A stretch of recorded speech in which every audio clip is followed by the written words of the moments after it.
اصل چیز یہ ہے کہ ہم نے رمضان کو پایا ہے، رمضان کے 20ویں دن میں داخل بھی ہو گئے، لیکن یہ دیکھنا ہے کہ واقعی طور پر رمضان گزارنے کا جو طریقہ، رمضان المبارک کے جو آداب ہیں، کیا ہم نے ان آداب کا خیال رکھا ہے؟ کیا ہم نے ان اصول اور ضوابط کا لحاظ رکھا ہے؟ اللہ کے نبی صلی اللہ علیہ وسلم کی وہ حدیث بڑی اہم ہے جس میں آپ نے فرمایا کہ جس نے رمضان کو پایا، اللہ تعالیٰ سے اپنے گناہوں کی معافی نہیں کروا لی، تو اس سے بڑا بدنصیب اس دنیا میں کوئی نہیں۔ دوستو بھائیو، رمضان المبارک کے 2 عشرے گزر چکے ہیں اور تیسرا عشرہ داخل ہو چکا ہے، اور آپ صلی اللہ علیہ وسلم کے بارے میں ہم عائشہ رضی اللہ عنہا فرماتی ہیں کہ جب رمضان المبارک کا آخری عشرہ داخل ہو جاتا، جب رمضان المبارک کا آخری عشرہ آ جاتا تھا، تو اللہ کے نبی صلی اللہ علیہ وسلم کا حال یہ ہوتا تھا کہ شد مئزرہ وأحیا لیلہ وأیقظ اہلہ۔ آپ صلی اللہ علیہ وسلم کمر کس لیا کرتے تھے۔ کمر کسنے کا مطلب کیا ہوتا ہے؟ یعنی پوری طریقے سے اپنے آپ کو اللہ کی عبادت کے لیے لگا دیا کرتے تھے، دنیا کے کام کاج سے بقیہ پہلے کے دنوں میں پوری طرح سے فارغ ہو جایا کرتے تھے۔ رمضان کا آخری عشرہ آتے ہی صرف ایک کام ہوتا تھا، صرف ایک معاملہ، اور وہ کیا؟ اللہ کی عبادت اور صرف عبادت، باقی کوئی کام نہیں، کوئی معاملہ نہیں، کوئی مصروفیت نہیں، صرف اللہ کی عبادت۔ خود بھی آپ اللہ کی عبادت میں لگ جایا کرتے تھے، راتوں کو بیدار ہوتے، پوری رات اللہ کی عبادت میں لگایا کرتے تھے، اور خود اکیلے نہیں بلکہ اپنے گھر والوں کو بھی اللہ کی عبادت کے لیے بیدار کیا کرتے تھے، بار بار جا کر کے انہیں جگایا کرتے تھے۔ اگر دیکھتے کہ کوئی سو رہے ہیں، کوئی غفلت کے شکار ہیں، تو جا کر آپ انہیں تنبیہ کیا کرتے تھے، انہیں بیدار کیا کرتے تھے، انہیں ہوشیار کیا کرتے تھے۔ یہ آپ کا طرز عمل تھا۔ جب رمضان المبارک کا آخری عشرہ شروع ہوتا تب اس چنانچہ آخری عشرے میں کون سے وہ کام ہیں جو ہمیں کرنے چاہیے، کون سی عبادت کی وہ شکلیں ہیں جن میں ہمیں وقت لگانا چاہیے، جن میں ہمیں اپنی مصروفیات گزارنی چاہیے، تو سب سے پہلے اور سب سے اہم عبادت جو آخری عشرے کی عبادت ہے، جو آخری عشرے کے ساتھ جڑی ہوئی عبادت ہے، آپ صلی اللہ علیہ وسلم نے جس عبادت کو آخری عشرے میں انجام دیا تھا وہ ہے اعتکاف۔ چنانچہ اللہ تعالیٰ نے بھی قرآن مجید میں پورے 9 مقامات پر اللہ تعالیٰ نے اعتکاف کا ذکر قرآن مجید کے اندر کیا، 9 جگہوں پر، جن میں سے یہ بھی ہے کہ وَاتَّخِذُوا مِن مَّقَامِ إِبْرَاهِيمَ مُصَلًّى وَأَعِيدْنَا إِلَىٰ إِبْرَاهِيمَ۔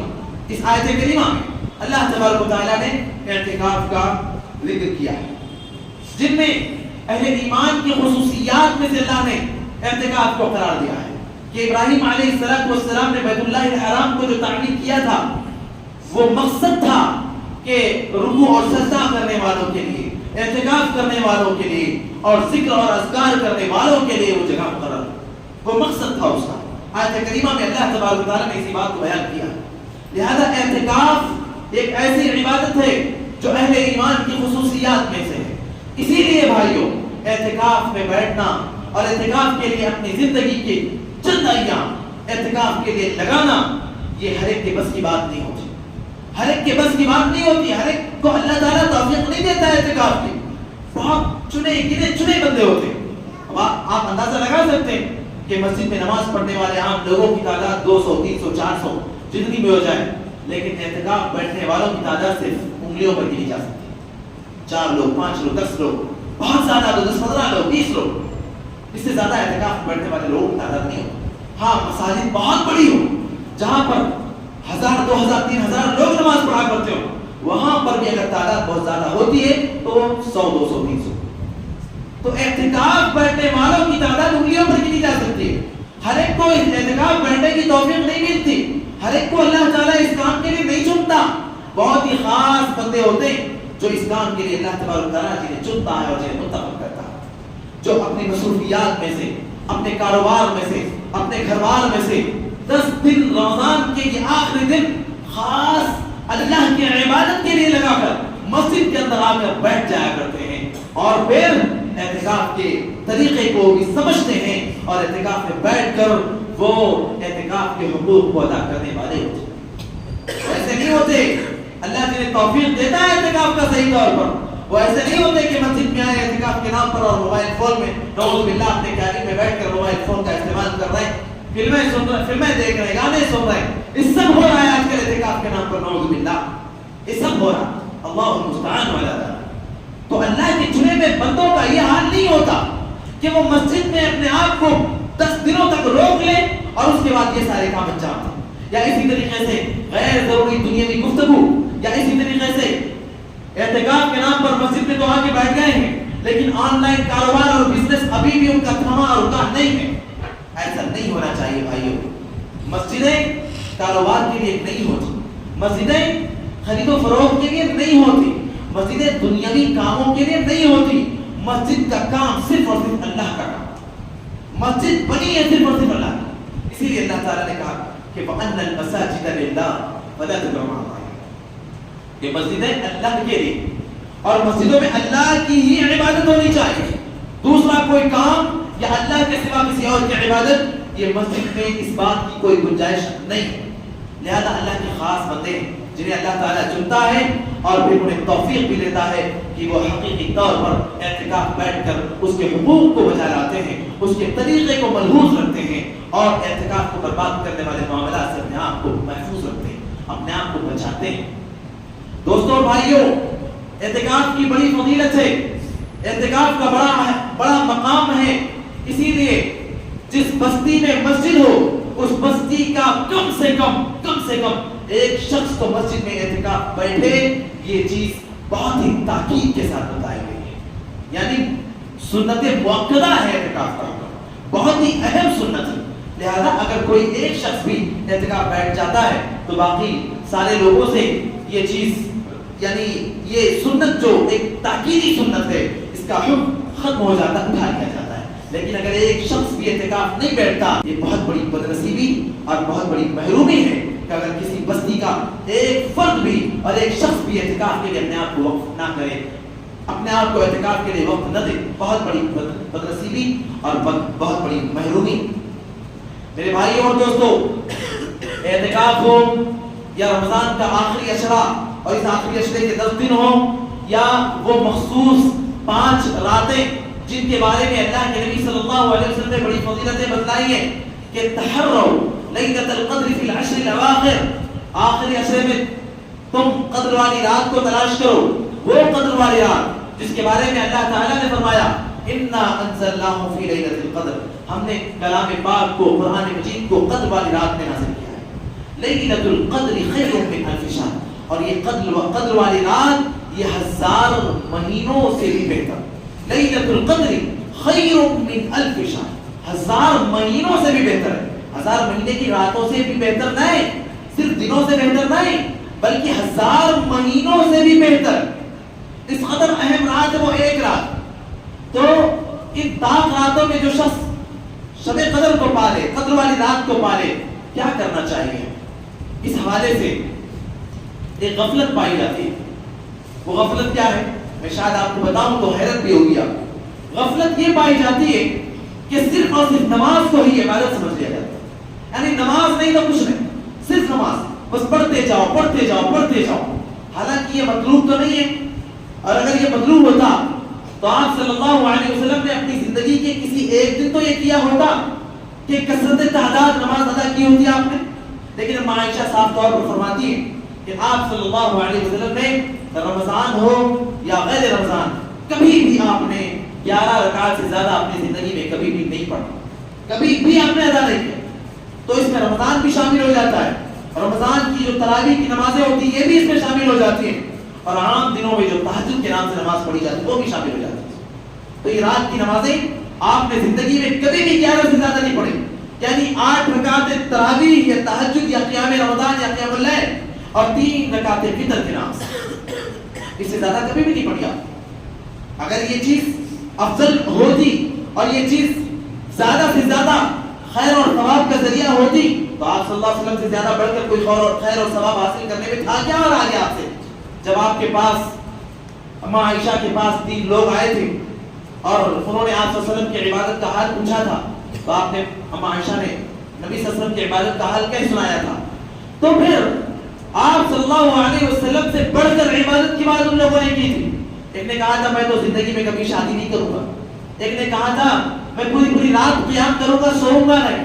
ایک نے کہا تھا کہ میں ہمیشہ روزے میں رہوں گا, کبھی افطار نہیں کروں گا. جب آپ آئے اور آپ کو اطلاع دی گئی تو آپ نے ٹوکا, آپ نے کہا دیکھو میں شادی بھی کرتا ہوں, میں رات قیام بھی کرتا ہوں اور سوتا بھی ہوں, میں روزے بھی رکھتا ہوں اور افطار بھی کرتا ہوں, لہذا مجھ سے زیادہ اللہ سے ڈرنے کے معاملے میں تمہیں کوئی اور نہیں ہو سکتا. اللہ سے ڈرنے کے معاملے میں, اللہ تبارک و تعالیٰ کی طرف سے خیر اور فضیلت حاصل کرنے کے معاملے میں, برکت حاصل کرنے کے معاملے میں, اجر و ثواب حاصل کرنے کے معاملے میں اللہ کے نبی صلی اللہ علیہ وسلم سے بڑھ کر کوئی اور اس کائنات میں نہیں ہو سکتا اور نہ کبھی کوئی تھا.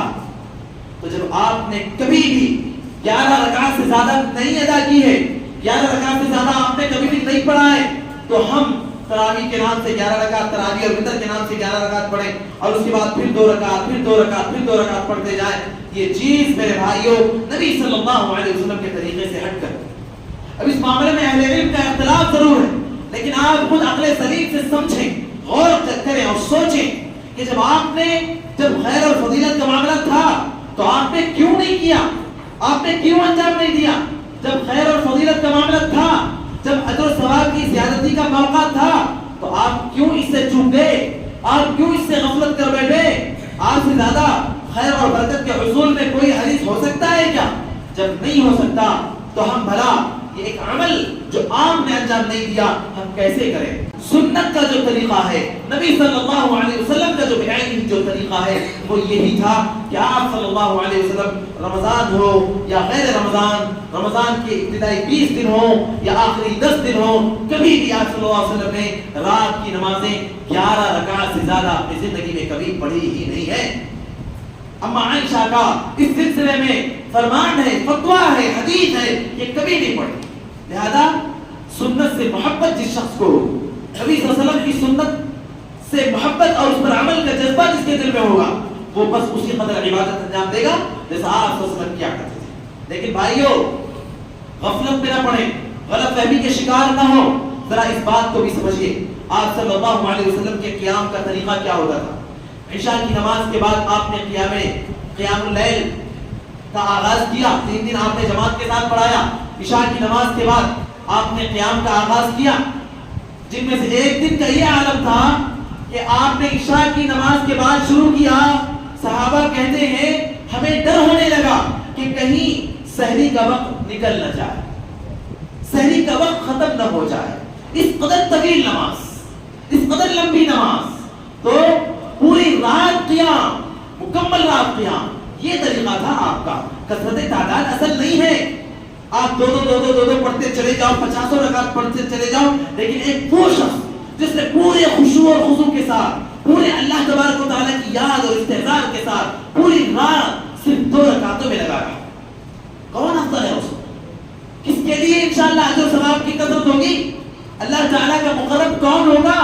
کون ہوگا وہ بندہ جس کے بارے میں آپ صلی اللہ علیہ وسلم کہتے ہیں کہ یتقرب بالنوافل, یتقرب العبد بالنوافل, بندہ نوافل کی کثرت سے میرا تقرب حاصل کرتا ہے. تو کون ہوگا وہ بندہ؟ وہ بندہ تو وہی ہوگا نا جس نے محض 2 رکعتیں ادا کی, لیکن اس خشوع اور خضوع کے ساتھ, اس احسان کے ساتھ, اتنا زیادہ ڈوب کر, اس قدر طویل کہ آپ صلی اللہ علیہ وسلم کی نماز کی کیفیت اس کے اندر, اس سے زیادہ کیا فضیلت ہو سکتی ہے؟ میرے بھائیو اور دوستو, آپ صلی اللہ علیہ وسلم کے قیام کا معمول کیا ہوتا تھا پتہ ہے؟ ہم عائشہ کہتی ہیں اور وہ صحابہ جنہوں نے آپ کے ساتھ نماز ادا کی تھی وہ کہتے ہیں کہ آپ جب قیام کرتے تھے تو اس قدر طویل قیام کرتے تھے حتی ترم قدما, آپ صلی اللہ علیہ وسلم کے پیروں میں سوجن آ جاتی تھی, پیروں میں سوجن آ جاتی تھی. آج ہمیں ذرا سا پیروں میں تکلیف ہوتی ہے, چیئر پکڑ لیتے, کرسیاں پکڑ لیتے, کیونکہ آج ہماری غذا بھی ویسی نہیں ہے کہ ہم تکلیف کو اتنا برداشت کر سکیں. زیادہ کھڑے ہوں گے تو اللہ نہ کرے کوئی حادثہ ہو جائے, گر پڑے, دوسرے مسلیوں کو بھی تکلیف ہو, اس لیے ہم بہرحال چیئر پکڑ لیتے ہیں یا بیٹھ کر نماز ادا کرنا پسند کر لیتے ہیں. آپ صلی اللہ علیہ وسلم کی عبادت کا یہ حال تھا, یہ معمول تھا, اس قدر طویل کہ آپ کے پیروں میں سوجن آ جاتی تھی. اور قرآن پڑھنے کا کیا حال ہوتا تھا؟ آج ہم قرآن ایسا پڑھتے تراویح میں کہ یعلم العالمین کے سوا کچھ سمجھ میں نہیں آتا, اور ہم بڑے فخر سے بیان کرتے کہ ہم تو وہاں پڑھتے جہاں 20 ہوتی ہے، ہم تو وہاں پڑھتے جہاں 36 رکعتیں ہوتی ہیں. کتنا بھی پڑھ لو بھائیو، آپ صلی اللہ علیہ وسلم کی طریقہ جو سنت کا طریقہ تھا، آپ کا جو معمول تھا، اگر وہ اس کے اندر نہیں تو کوئی فائدہ نہیں. آپ کا کیا معمول تھا پتہ ہے؟ ام عائشہ رضی اللہ عنہا کی حدیث فرماتی ہے کہ آپ صلی اللہ علیہ وسلم اللہ کے کلام کو جب پڑھتے تھے، قیام میں بطور خاص جب اللہ کے کلام کو پڑھا کرتے تھے، تو سننے والے اگر چاہتے ایک ایک حرف کو لکھ سکتے تھے، ایک ایک حرف کو لکھ سکتے تھے. اس قدر اطمینان، اس قدر وقار، اس قدر سنجیدگی، نہ کوئی جلد بازی، نہ کوئی کثرت تعداد میں زیادہ سے زیادہ قرآن پڑھ کر ختم کرنے کی ہوڑ، یہ سب کچھ نہیں ہوتا. پورا رمضان ایک پارے میں گزار دو، کوئی مسئلہ نہیں ہے، لیکن یہ سنجیدگی ہونی چاہیے، یہ وقار ہونا چاہیے. آج ہم نے سمجھا ہے کہ اگر قرآن ختم نہیں تو تراویح ہی نہیں. اسی لیے بعض لوگ ایسا بھی کرتے ہیں کہ 5 دن میں، 10 دن میں، بعض تو 3 دن میں ہی بڑی تیزی کے ساتھ قرآن ختم کرتے ہیں. اور اس کے بعد اب تو رمضان ہے، کمائی کا مہینہ. کس چیز کی کمائی کا مہینہ؟ کس چیز کی کمائی کا مہینہ؟ پیسوں کی کمائی کا مہینہ، دولت کی کمائی کا مہینہ، زیادہ سے زیادہ مال اکٹھا کرنے کا مہینہ. حالانکہ رمضان یقیناً بھائیو کمائی کا مہینہ ہے، لیکن اس کمائی کا نہیں جس کو ہم سمجھتے ہیں. رمضان اجر و ثواب کی کمائی کا مہینہ، رمضان خیر و برکت کی کمائی کا مہینہ ہے، رمضان رب کے رضا کی کمائی کا مہینہ ہے. بالکل رمضان کمائی کا مہینہ ہے، میں اسے کوئی اعتراض نہیں کرتا، لیکن سمجھنا یہ ہے کہ وہ کمائی کیا ہو، یہ سمجھنا ہے. تو ہم 2-3 دن میں، 5 دن میں، 10 دن میں فٹافٹ پڑھتے ہیں، اس کے بعد اپنی کمائی کی طرف چلے جاتے ہیں. یہ چیز ٹھیک نہیں ہے. آپ صلی اللہ علیہ وسلم 3 دن 3 راتیں جماعت کے ساتھ تراویح پڑھائی، اور اس کے بعد آپ نے جماعت کے ساتھ نہیں پڑھا. بعض صحابہ کرام منتظر رہے، شدت سے انتظار کرتے رہے مسجد کے اندر کہ کب آئیں گے آپ. نہیں آئے آپ. فجر کے لیے جب آپ آئے تو صحابہ نے شکوہ کیا، اللہ کے رسول ہم تو انتظار کرتے رہے آپ کا اور آپ نہیں آئے. آپ نے کہا ہاں میں اس لیے نہیں آیا کیونکہ اللہ تعالیٰ کو ہماری عبادت کی یہ شکل اور یہ کیفیت بہت پسند آ رہی ہے، اور مجھے اندیشہ ہے کہ اللہ تعالیٰ کہیں فرض نہ کر دے. اس اندیشے کے ساتھ میرا سوال یہ ہے کہ کیا یہ اندیشہ اب باقی ہے؟ کیا اب اللہ تبارک و تعالیٰ احکام ابھی بھی جاری کر رہے ہیں؟ اللہ کی طرف سے وحی ابھی بھی آتی ہے؟ نہیں آتی. تو آپ نے 3 دن پڑھ کر امت کے لیے پیغام جاری کر دیا کہ 3 دن ہم نے پڑھا ہے، یہ اندیشہ تھا اس لیے ہم نے نہیں پڑھا، آپ اس کو جاری کر سکتے ہو.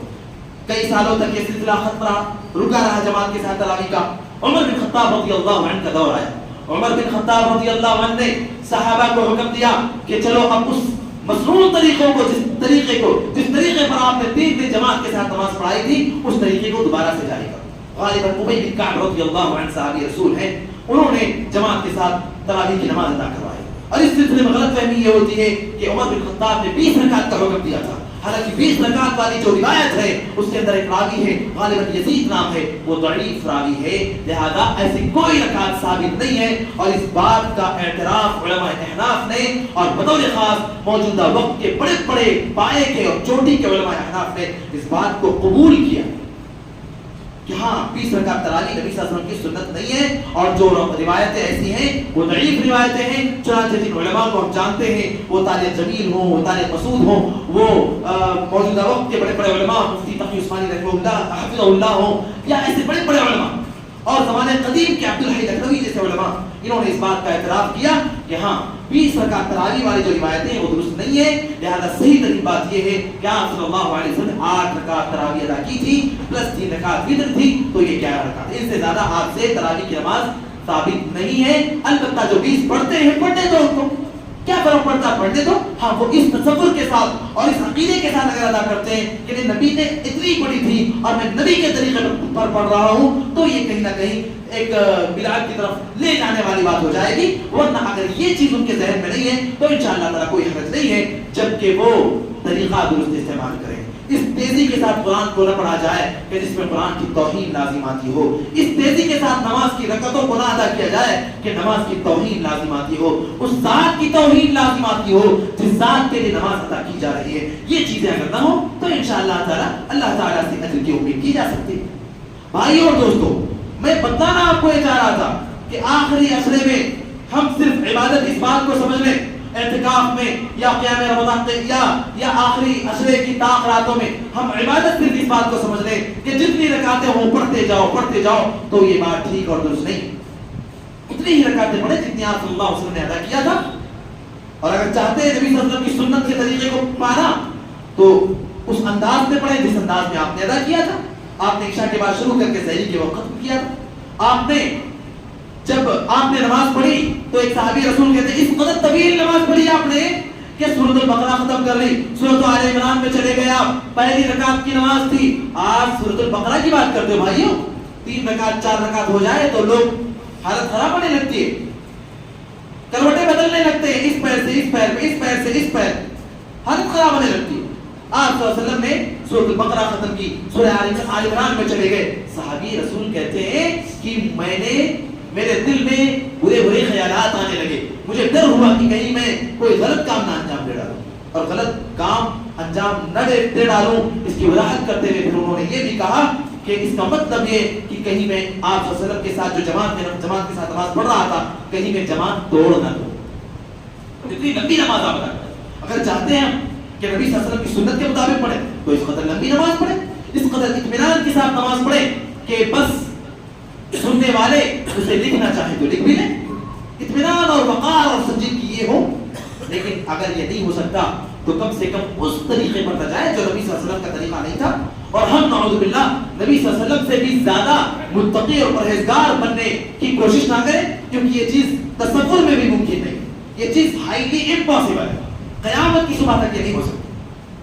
کیا آپ نے ان صحابہ کے بارے میں جب پتا چلا وہ کہہ رہے ہیں کہ میں کبھی روزے نہیں چھوڑوں گا, کبھی رات سوؤں گا نہیں, کبھی شادی نہیں کروں گا, تو آپ نے کہا کہ میں تم میں سب سے زیادہ اللہ سے ڈرنے والا ہوں, میں رات سوتا بھی ہوں, نماز بھی پڑھتا ہوں, میں روزے بھی رکھتا ہوں, افطار بھی کرتا ہوں, میں شادیاں بھی کرتا ہوں. آپ نے طریقہ کہا اور اس کے بعد کہا فمن رغب عن سنتی فلیس منی, جس نے میرے طریقے سے اعراض کیا وہ ہم میں سے نہیں. لہذا نبی صلی اللہ علیہ وسلم سے جو طریقہ ثابت ہے عبادت کا, اس سے آگے بڑھنے کی جو کوشش کرے گا اس کے لیے یہ حدیث کا ٹکڑا جو ہم میں سے اکثر کو یاد ہوگا, کیونکہ نکاح کے وقت میں اس ٹکڑے کو بہت زیادہ پڑھا جاتا. فمن رغب عن سنتی فلیس منی, جس نے ہمارے طریقے کو نہیں اپنایا اور ہمارے طریقے سے اعراض کیا وہ ہم میں سے نہیں ہے. اتنا بس یاد رکھیں, بس یہ کافی ہو جائے گا نبی صلی اللہ علیہ وسلم کی سنت پر عمل کی, کیونکہ بس 2 ہی چیز ہیں, اس سے زیادہ کچھ نہیں ہے ہمارے لیے ہماری نجات کے. ترکت فیکم امرین لن تضلوا ما تمسکتم بہما کتاب اللہ و سنت. 2 چیزیں چھوڑ کر جا رہا ہوں, ان 2 چیزوں کو تھامے رہو گے کبھی بھی گمراہ نہیں ہو. وہ 2 چیزیں کیا ہیں؟ کتاب اللہ و سنت, اللہ کی کتاب اور رسول اللہ صلی اللہ علیہ وسلم کی سنت. میرے بھائیوں اور دوستو, آخری عشرے میں بطور خاص, اور آخری عشرے کا مطلب اعتکاف میں یا طاق راتوں میں یا جن راتوں میں بھی ہم رات جگ کر اللہ کی عبادت میں لگانا چاہتے ہیں اس میں کریں کیا؟ ہم اگر کثرت رکعت نہ پڑھنا ہو تو ہم کریں, ہم دعاؤں کے لیے اپنے ہاتھ کو اٹھا کر اللہ تبارک و تعالیٰ کی بارگاہ میں پوری رات دعا میں گزار سکتے ہیں. ہماری زندگی میں مصیبتیں کم ہیں, پریشانیاں کم ہیں. ارے بھائی ہر پل ہر لمحہ تو کوئی کچھ نہ کچھ تکلیف ہے, پھر ہم اللہ تعالیٰ سے دعا کریں, اللہ تعالیٰ سے دعا میں اس قدر ڈوب جائیں کہ ایک شکوہ, ایک پریشانی, ایک تکلیف اللہ تعالیٰ کی بارگاہ میں پیش کر دیں کہ رب میرے پاس یہ تکلیف ہے, یہ پریشانی, یہ مسئلہ ہے, یہ مسئلہ ہے. پوری رات اللہ تعالیٰ سے سرگوشی کرنے میں, اللہ سے گفتگو کرنے میں, اللہ تبارک و تعالیٰ کو منانے میں پوری رات گزار دیں. یہ عبادت کی ایک شکل ہے. اللہ کے نبی صلی اللہ علیہ وسلم نے اس رات کو دعا کی قبولیت والی رات قرار دیا ہے. اسی طریقے سے استغفار والی رات بھی قرار دیا ہے. رات کے وقت کو اللہ تبارک و تعالیٰ نے اور پیارے نبی صلی اللہ علیہ وسلم نے استغفار والی رات قرار دیا ہے. اور بطور خاص جو قدر والی رات کو پالے اس کے تو کیا ہی کہنے. چنانچہ اللہ کے نبی صلی اللہ علیہ وسلم نے ام المؤمنین ام عائشہ رضی اللہ عنہا کو دعا سکھلائی تھی قدر والی رات میں پڑھنے کے لیے, اللہم انک عفو تحب العفو فاعف عنی. اے اللہ تو, اللہم انک عفو, اے اللہ تو معاف کرنے کو پسند کرتا ہے, تحب العفو, معاف کرنے کو پسند کرتا ہے, تو معاف کرنے والا, فاعف عنی, پروردگار تو مجھے معاف کر دے. اور بڑی پیاری دعا ہے. یہ دعا کیسی ہے معلوم؟ اس کی مثال میں دوں. اس کی مثال ایسے ہے بھائیو, اللہ تعالیٰ کی مثال تو دنیا سے نہیں دی جا سکتی, لیکن اس کو سمجھنے کے لیے بس ہم ایک مثال دیتے ہیں. ایک معصوم بچہ اپنے والد سے چاکلیٹ کے لیے ضد کرتا ہے. چاکلیٹ کیسے ضد کرتا ہے بچہ؟ پیچھے لگا رہتا ہے, وہ کچھ بھی کام میں کھانا کھا رہا, موبائل دیکھ رہا ہو, مصروف ہو, بات چیت میں ہو, اگر اس کو چاکلیٹ چاہیے تو جب تک مل نہ جائے تب تک وہ چھوڑتا نہیں, پیچھے لگا ہے, ضد کرتا, منانے کی کوشش کرتا ہے بندہ. اور آخر کیا ہوتا ہے؟ باپ مجبور ہوتا ہے, چلو بھائی بچے کو دے کے اس کو راضی کر دے, جانے دو بچے کو دے دے. بندہ جب اللہ تبارک و تعالیٰ سے سرگوشی کر کے اللہ تعالیٰ کو مناتا ہے, اللہ تعالیٰ سے ضد کرتا ہے, اللہ تعالیٰ سے لگ جاتا ہے کہ اللہ تو مجھے معاف کر دے, اے اللہ اللہم انی ظلمت نفسی فاغفر لی فإنہ لا یغفر الذنوب الا انت. اے اللہ میں نے بہت ظلم کیا ہے اپنے آپ پر, میں نے بہت گناہ کیے, اگر تو نے مجھے معاف نہ کیا تو اس کائنات میں کوئی ایسی ہستی نہیں ہے جو مجھے مغفرت عطا کر سکے, جو کوئی مجھے معاف کر دے. اللہم لا مانع لما اعطیت ولا معطی لما منعت. اللہ تو جو مجھے دے اسے کوئی روک نہیں سکتا, اور تو جس چیز سے مجھے روک لے کوئی دے نہیں سکتا. لہذا رب میرا بس تیری ایک ذات سے میری بس امیدیں وابستہ ہے, میں بس تجھ سے مانگتا ہوں, میں بس تیرے سامنے ہاتھ پھیلا کر کھڑا. اللہ تعالیٰ ضرور بندے کو معاف کرتا ہے, اللہ تعالیٰ ضرور بندے کی امیدیں پوری کرتا ہے. لہذا بھائیوں, اعتکاف میں ہو یا آخری عشرے کی عام تاخراتوں میں ہو یا عام راتوں میں ہو, جب بھی ہم عبادت کرنا چاہتے ہیں تو دوسری عبادت کی اہم شکل ہے کہ ہم دعا میں وقت گزاریں, استغفار میں وقت گزاریں, قرآن کی تلاوت میں وقت گزاریں. نا اللہ نے اس کلام کو اسی رات میں نازل کیا ہے, انا انزلناہ فی لیلۃ مبارکہ, بابرکت رات میں ہم نے قرآن کو نازل کیا. انا انزلناہ فی لیلۃ القدر, قدر والی رات میں ہم نے قرآن کو نازل کیا ہے. تو پھر قرآن کی تلاوت میں گزارے نا بھائی, یہ وقت کتنی فضیلت والا عمل ہے. اللہ کے نبی صلی اللہ علیہ وسلم فرمایا, عثمان بن عفان رضی اللہ عنہ کی حدیث ہے کہ من قرأ حرفا من کتاب اللہ فلہ بہ حسنہ, ایک حرف بھی جس نے ثواب کی نیت کے ساتھ اللہ کے کلام کی تلاوت کر لی, اس ایک حرف کے بدلے 10 نیکی, اس ایک حرف کے بدلے ایک نیکی جو 10 نیکیوں کے برابر. اور رمضان میں تو نیکیوں کا اجر 700 گنا بھی پہنچ جاتا ہے. تو پھر قرآن کی تلاوت کریں. قرآن اگر پڑھنا نہیں آتا تو غنیمت جانے وقت کو قرآن سیکھنے میں وقت لگائیں. اگر ہم نے ان راتوں میں یا اس اعتکاف میں بیٹھ کر واللہ میرے بھائیوں ایک آیت کریمہ بھی یاد کر لی, ایک آیت کریمہ بھی سمجھ لیا, اللہ کے نبی صلی اللہ علیہ وسلم کیا کہتے ہیں پتہ ہے, بڑی عام سی حدیث ہے لیکن سمجھنے سے تعلق رکھتی ہے, خیرکم من تعلم القرآن وعلمہ. اس مسجد میں سمجھتا ہوں اس وقت 200-250 لوگ موجود ہوں, کسی ایک بندے نے اگر اللہ کے کلام کی ایک آیت کریمہ سیکھ لی, آپ صلی اللہ علیہ وسلم کہتے ہیں خیرکم من تعلم القرآن وعلمہ, جو قرآن کو سیکھے اور سکھائے وہ اس پوری کائنات کا سب سے بہتر انسان. ان 200-300 لوگوں میں سب سے بہتر انسان جو ہو اس کا کیا مقام ہوگا, اس کا مقام خود بڑھ جائے گا. پھر جو پوری کائنات میں سب سے بہتر انسان ہو اس کا کیا مقام اور مرتبہ, اللہ وہ بھی اللہ تعالیٰ کے نزدیک, اللہ تعالیٰ کے پاس. تو ان راتوں میں یا اعتکاف میں بیٹھ کر یا اس آخری عشرے میں ایک آیت کریمہ بھی سیکھ لی تو بہت کچھ سیکھ لیا. خیر لک من حمر النعم, سرخ اونٹ سے بھی زیادہ بڑی دولت کما لی آپ نے. تو قرآن کو سیکھنے میں وقت لگائیں. قرآن سیکھنے کے درمیان اٹک کر پڑھتے ہیں, فکر نہ کریں, اٹک کر پڑھنے والوں کے لیے ڈبل اجر. الماہر بالقرآن مع السفرة الكرام البررة والذي يقرأ القرآن ويتتعتع فيه وهو عليه شاق له أجران. قرآن میں ماہر لوگ تو باعزت بزرگ فرشتوں کے ساتھ ہوں گے, لیکن وہ جو قرآن کو اٹک کر پڑھتے ہیں ان کے لیے ڈبل اجر.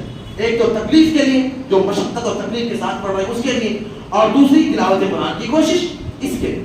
قرآن پڑھنا بھی نہیں آتا, اٹک کر بھی نہیں پڑھ پا رہے, سیکھنے کی بھی کوشش بھی نہیں ہو پا رہی ہے, جو پڑھ سکتے ہیں ان کے پاس بیٹھ کر سنیں, اللہ تعالیٰ کی طرف سے رحمت اور برکت کا نزول ہوگا. اللہ تعالیٰ کہتے ہیں کہ وَإِذَا قُرِئَ الْقُرْآنُ فَاسْتَمِعُوا لَهُ وَأَنصِتُوا لَعَلَّكُمْ تُرْحَمُونَ. تم پر رحم کیا جائے گا, قرآن پڑھی جائے, قرآن کی تلاوت کی جائے, غور سے سنو, خاموش رہو, تم پر رحم کیا جائے گا. تو اللہ تبارک و تعالیٰ بندوں پر رحم کرتا ہے جو قرآن کو سننے کا اہتمام کرتے ہیں. یہ ساری فضیلتیں ہیں, یہ سارے اجر و ثواب کے مواقع ہیں. یہ گویا جس طریقے سے ہم ہولی کے موقع پر, دیوالی کے موقع پر یا عید بقرعید کے موقع پر شاپنگ مالز میں بڑے بڑے آفرز لگائے جاتے ہیں, ہے نا, 10,000 کی چیز 5,000 میں, 5,000 کی چیز 2,500 میں, اور وہاں پر لوگ لپٹتے ہیں اور آفرز کا فائدہ اٹھانے کے لیے. دنیا کی چیز آفرز کے موقع پہ فائدہ اٹھانے کے لیے اتنا لپک رہے ہو, اللہ تعالیٰ جہاں میں آفرز دے رہا ہے وہاں کیوں نہیں لپکتے؟